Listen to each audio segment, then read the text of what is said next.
Hello and welcome everybody to this week's DevCentral Connects. My name is Boo, your host today. I'm one of the Community Evangelists on the F5 DevCentral community team. We are supported by community.f5.com. I would encourage you to go sign up for a free membership over there. It is our 20th anniversary this month. And so we've got a few things that are happening over there. I would encourage you to log in, check out some of the things that are happening on there. We actually have a group with some 20th anniversary fun stuff happening as well. So please do go check that out. Wondering what, if you're in the chat right now, if you're watching us live, and I might remind you along the way, first of all, just let us know where you are watching us from.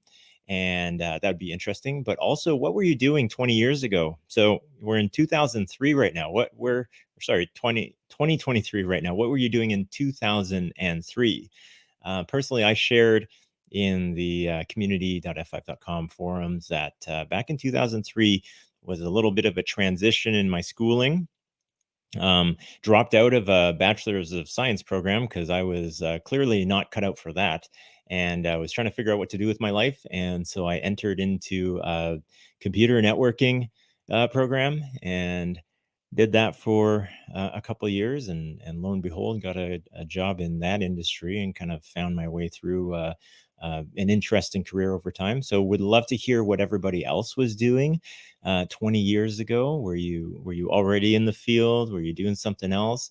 I think that'll be an interesting tie-in to our guest today, because he actually has an interesting background that isn't a traditional security or IT networking background, but actually a career in journalism.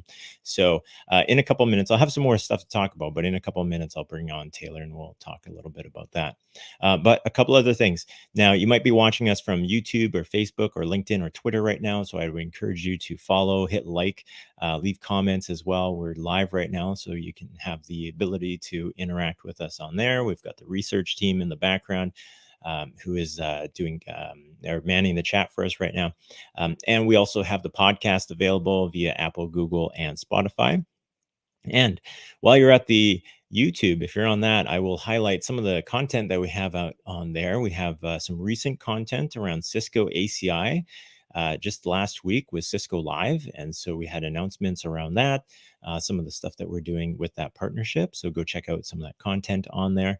And then also there's some content from some events that I know I was at in the last couple of weeks. I was at an event called Cube Huddle, which was in Toronto. We've got a lot of videos around that. I was at an event called, I was at Red Hat Summit a couple of weeks ago as well. So we've got some content there. And I was at RSA a few weeks back at this point, but that's where I met Taylor. And we've got a whole bunch of content around that. There's some content, I'll point it out a little bit later on, but I did a podcast with Taylor, and that will be, I'll shoot out a link for that unless the research team can find that. You'll have to dig through my LinkedIn profile in order to find that at this point. So I've, let me just check the comments here. We've got Suwon Park. Great to hear from you. Jason mentions 2003, he was working for the U.S. Department of Defense on a contract and into his second year of working on F5 products. So version 4.2 running on Dell PowerEdge 2250s. Yes. So back in the day, you would actually grab your F5 hardware or your F5 software, probably on a CD at that point, and load it onto a server at that point. So yeah, anybody else watching live right now would love to hear what you were doing back in 2003. Now, getting to our guest here in a second. So I'll bring him on in a second, but I do have a little bit of a bio for Taylor. I usually don't kind of read off the bio, but for Taylor, I want to make sure that I capture everything here because he's got an interesting background. Now, currently, Taylor is a security advocate for Synopsys Software Integrity Group. He writes weekly on what it takes to build and maintain secure software and the risks and costs of failing to do so. He covers topics around DevSecOps, the Internet of Things, open source software, ransomware, hacking, software supply chain security, social engineering, compliance, government, cybersecurity policy, and more. Also host of occasional Synopsys video blog, AppSec Decoded. So that was actually what I was on with Taylor, and that was great to be able to join him on that.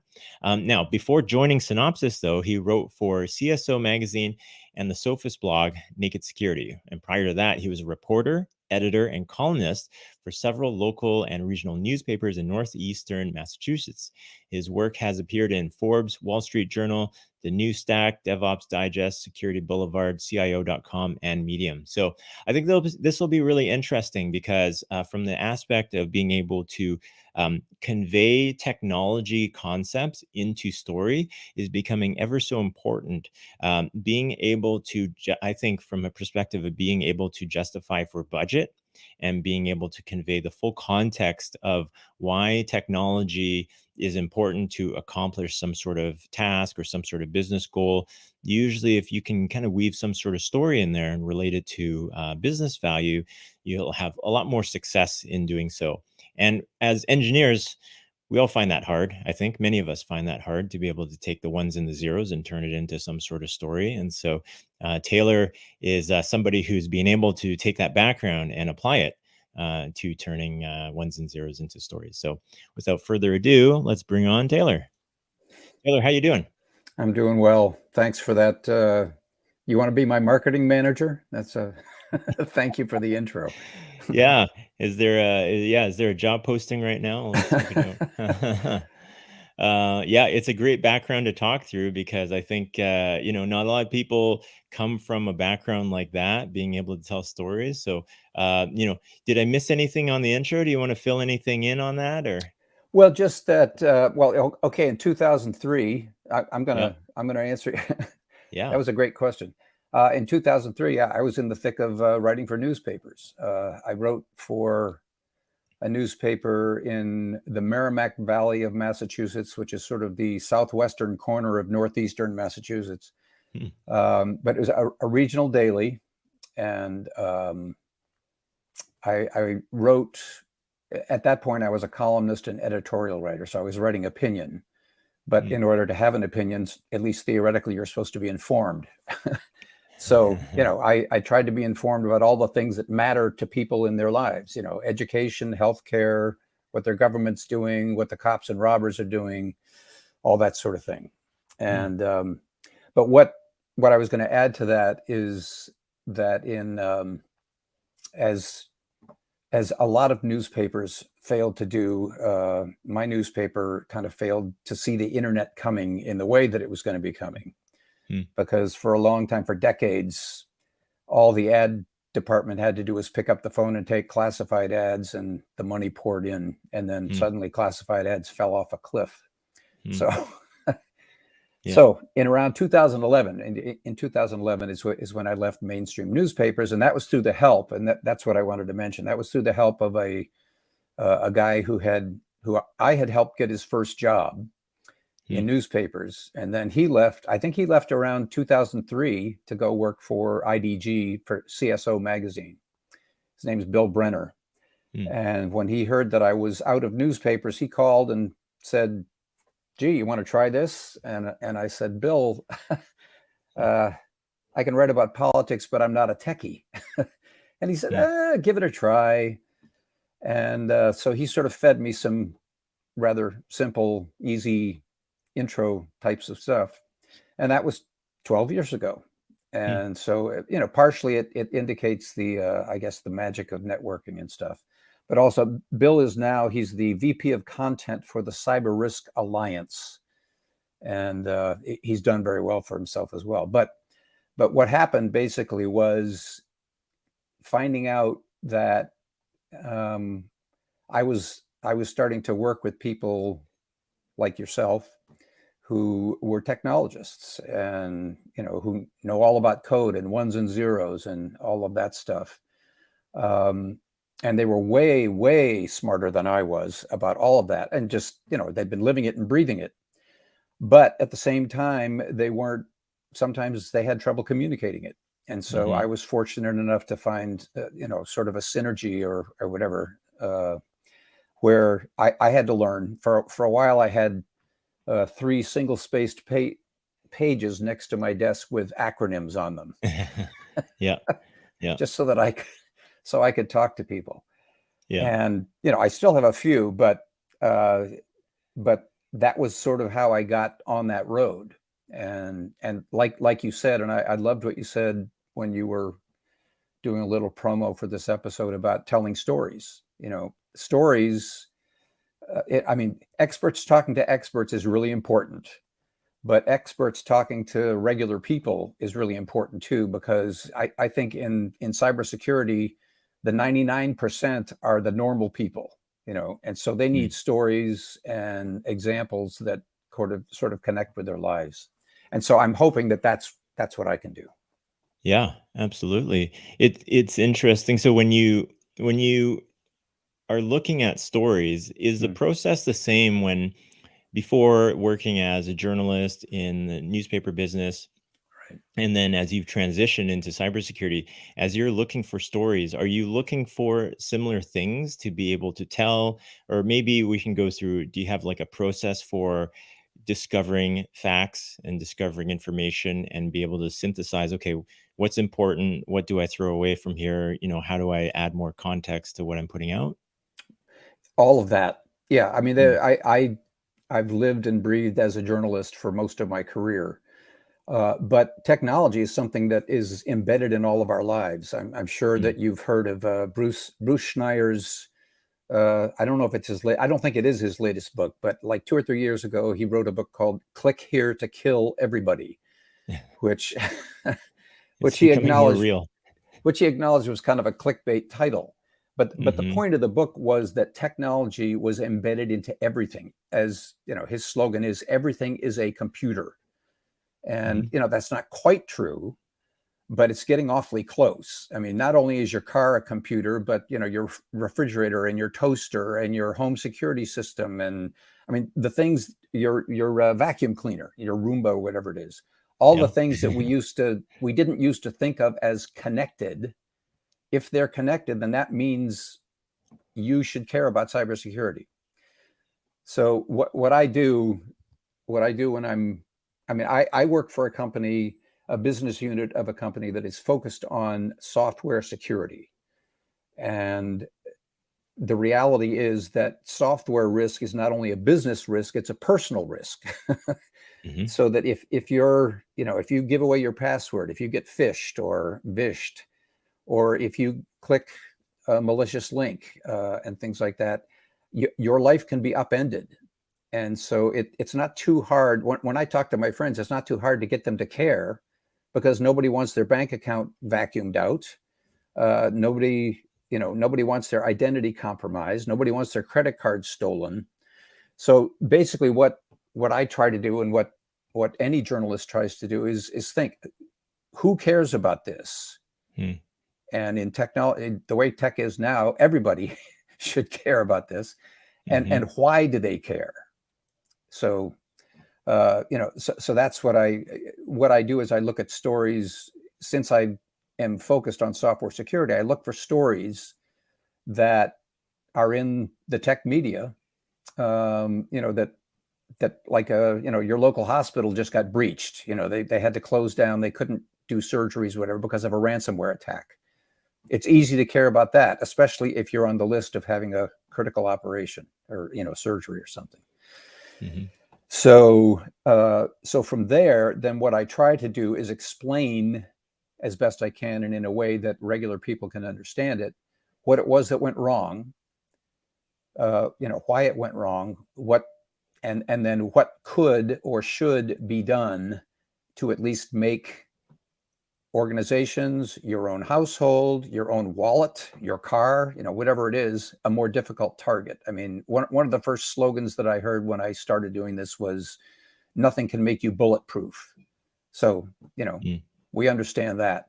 But then the other little story that I heard my first year was which you've probably heard, is the one about the two guys with a bear chasing them.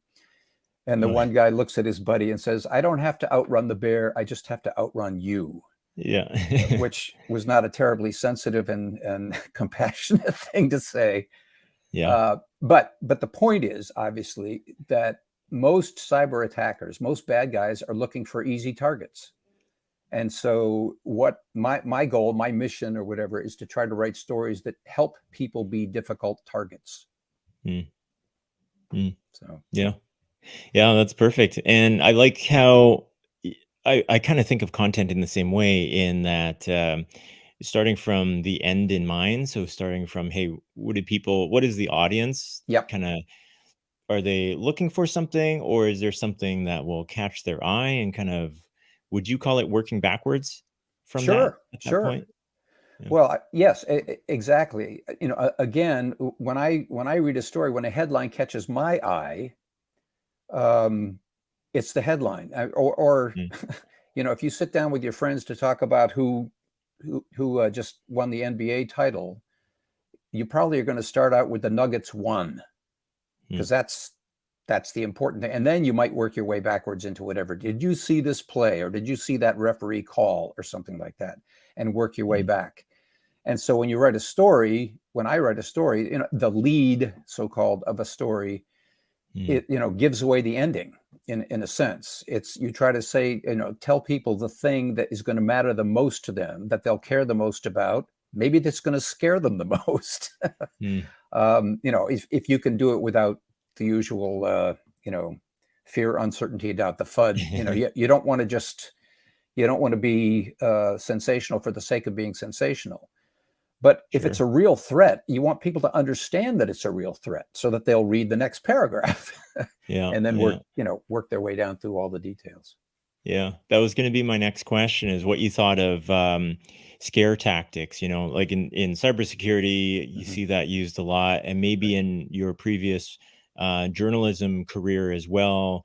Were there other journalists that were using scare tactics, whether it was political and they're leaning one way or the other, and they throw it like a big headline, kind of clickbaiting, in the case of newspapers? Yeah, that happens. Yeah. I mean, clickbait is a thing because it's all about eyeballs. I mean, these days, it used to be in newspapers that it was all about circulation. We distribute 30,000 newspapers every day. And so since most households have 2.3 people in them, your ad is going to be viewed by 60,000, 70,000 people or whatever. Okay. And now that doesn't work anymore, because if nobody clicks, then nobody looked. Okay. Right. So that sort of is what I tend personally to think is not, that's not such a great incentive. Because what I try to do is be engaging and connect with a reader without, saying something that's a blatant exaggeration, or is just designed to get somebody's blood boiling or something like that. So there's kind of a fine line there.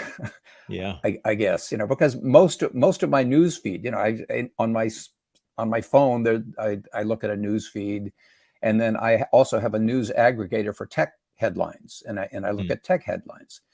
And actually, I've got to say, I think most of what I see from tech headlines, the story delivers what the headline promises.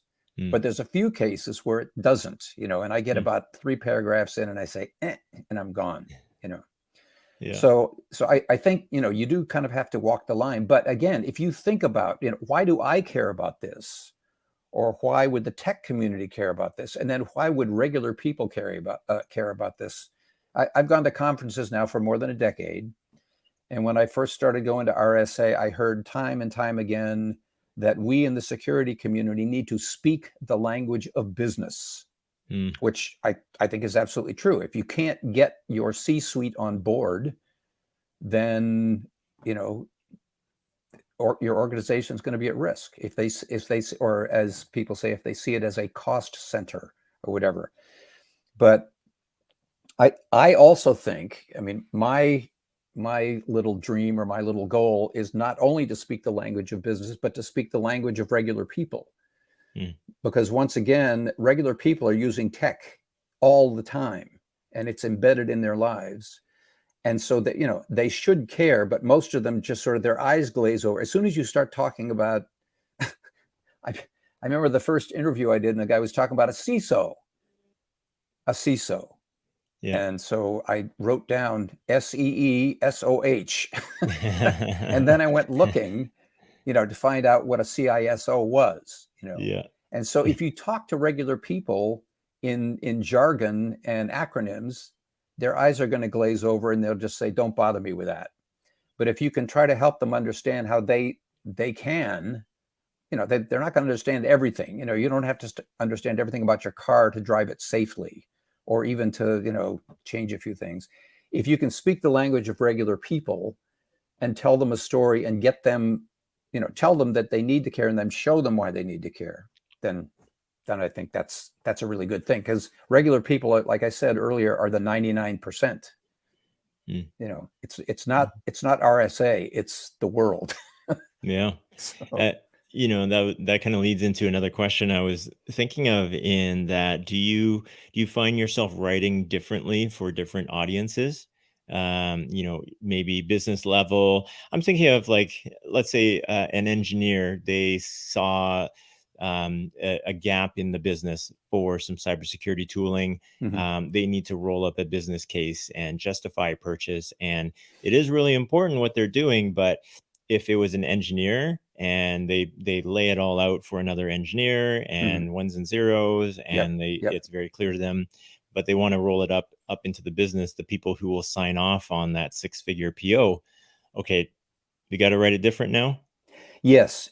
And when I do that, basically, I think what you're asking, or my answer is, know your audience. Who's going to be reading this? Okay. And an engineer, or a person on the security team, a person who's writing code, the person who's overseeing the software development life cycle, et cetera, et cetera. Obviously, they are a different audience. And so what I do is talk to people who are at that level, before I start writing. And I tell them, this is what I need help with. And then I'm better able now. 10 years later, I'm way better able to communicate at that level than I was when I started. But absolutely, you need to address what they're doing and what they're talking about and what's important to them in the language that they use. So yeah, sounds good. Yeah, very cool. So maybe just kind of digging back into your journalism career for a second, one of the things that I think everybody has noticed as well is, like, I have a newspaper sitting on my porch right now that I have not cracked open, and it's been sitting there for 2 days because I just don't read it anymore. And so, did you notice, like, was it an immediate drop off when people started to go online for things like classifieds? Like, I remember when I discovered Craigslist for the first time, and I was like, I could buy all my stuff on here. I don't really need to crack open the classifieds anymore. And I can't remember the date of that. Like, sometime in the later 2000s is probably when I found that. Yes. I would say it was sometime after 2005. I don't remember exactly when, but my newspaper, which had been really, really healthy. We had like 35 reporters in the newsroom. It was a regional daily, and but starting, I think 2006 or 7 was the first layoff, and then there was another layoff, and then there was another layoff, and now I think the newsroom. I was good friends with one of the local police chiefs. We would have breakfast once a month or something like that, and he told me this is long ago. This is like 2012. And we had breakfast, and he said, it's like a ghost town in there. And it was largely because advertising had migrated from print to online. And, obviously some newspapers have adapted and are prospering because they've adapted. But they needed to adapt much sooner. They needed to see it coming, and they didn't, and like I said, it was, you didn't have to break a sweat to just have the money pouring in. And like you said, Craigslist is just one example. I was looking for a used lawnmower, and I found one on a Facebook group that was 3 miles from my house. Exactly what I wanted. So yes, absolutely. That's what happened. Yeah. Pretty crazy to imagine that shift at that time. But glad that those skills, they're still needed, just in a different form for journalism.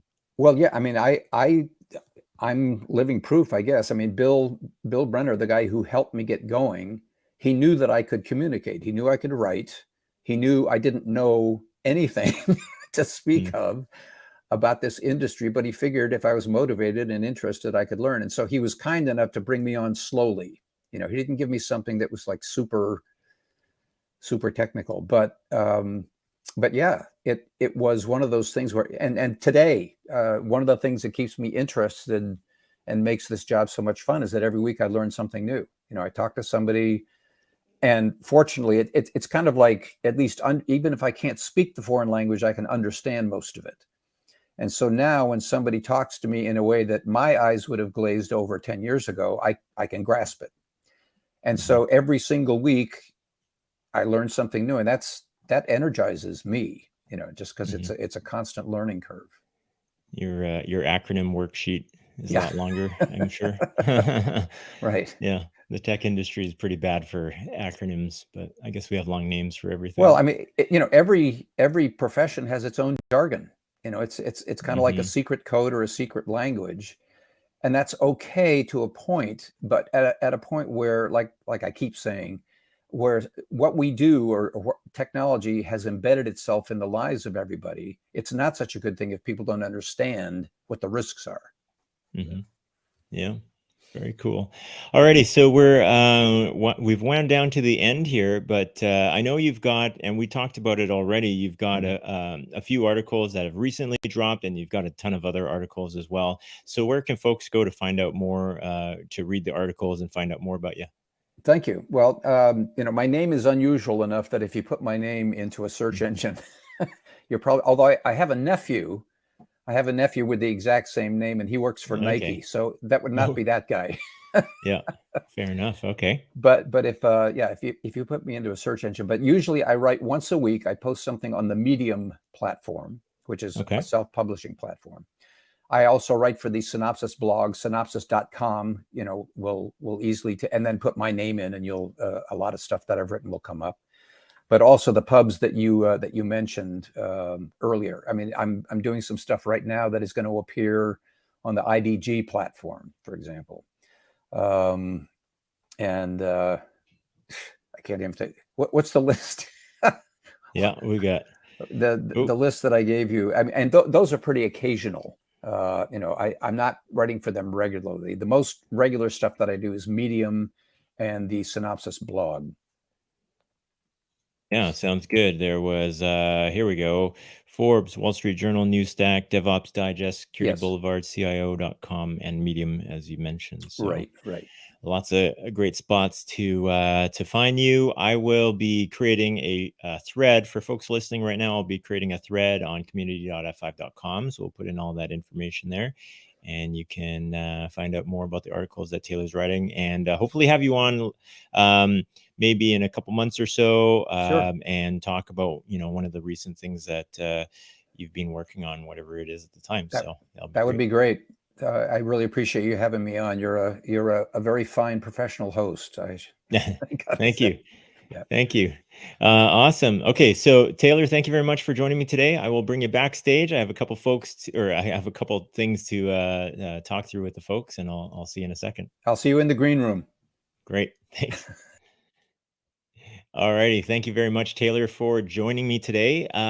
One thing I did wanted to mention here is I've got my shirt on, my favorite conference shirt. So I am booked to go to another conference. I actually put a little bit of a poll out on my LinkedIn and allowed folks to guess where I'm going next. And the choices were Cork, Ireland, London, UK, Berlin, Germany, or Washington, DC. And the answer is London, UK. And so I am headed to Infosec Europe, and I'm headed there next week. Next week being, if you're listening to this in the future, next week being Infosec Europe is June 20, 21, 22 next week. So look for the same kind of thing. Lots of content coming out, having interesting chats over in that neck of the woods.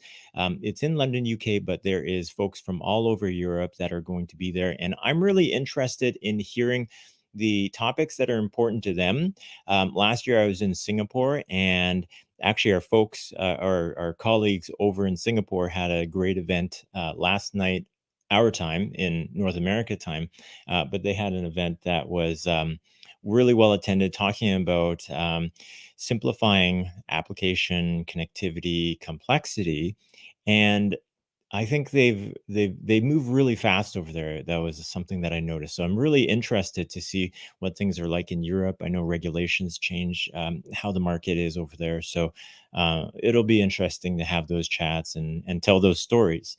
I will also mention that we will be looking at doing a reduced schedule for DevCentral Connects through the summer. I've booked some vacation. I'm going. I'm heading to this conference as well. Jason, Aubrey, they've got vacations booked and time off and house moves and all that kind of stuff over the next little bit. So if you always count on watching us live on Tuesdays at 8:30, please know that there will be a little bit of a reduced schedule through the summer here. But there will still be lots of content. There will still be lots of DevCentral Connects as far as clips I'm planning on releasing anyways. So you get your fill and you can kind of get to recap or review some of the older guests that we've had on. And then Jason's going to be going through another Build It Live series as well. And so there will still be lots of content to check out. So you want to make sure you're subscribed to YouTube, Facebook, LinkedIn, or Twitter. On those platforms, please hit like as well. Leave comments if you can. And we'll also be available via podcast, Apple, Google, and Spotify. Hit like, subscribe, and leave a 5-star review if you can. Totally helps us out. So thank you very much for joining us today. I will have a show thread on community.f5.com. Register for a free account on there, and you will be able to see all the notes from today. Other than that, thank you very much for joining us today, and we'll see you on the next one. Well, thanks for checking out that video. If you have any questions, leave a comment down below. While you're down there, hit the like button and subscribe if you haven't already. You might want to check out one of these videos over here. And if you haven't already, go check out community.f5.com. This is where all the DevCentral Connects hosts hang out, as well as the rest of the community. It's free to sign up, and we'll see you there.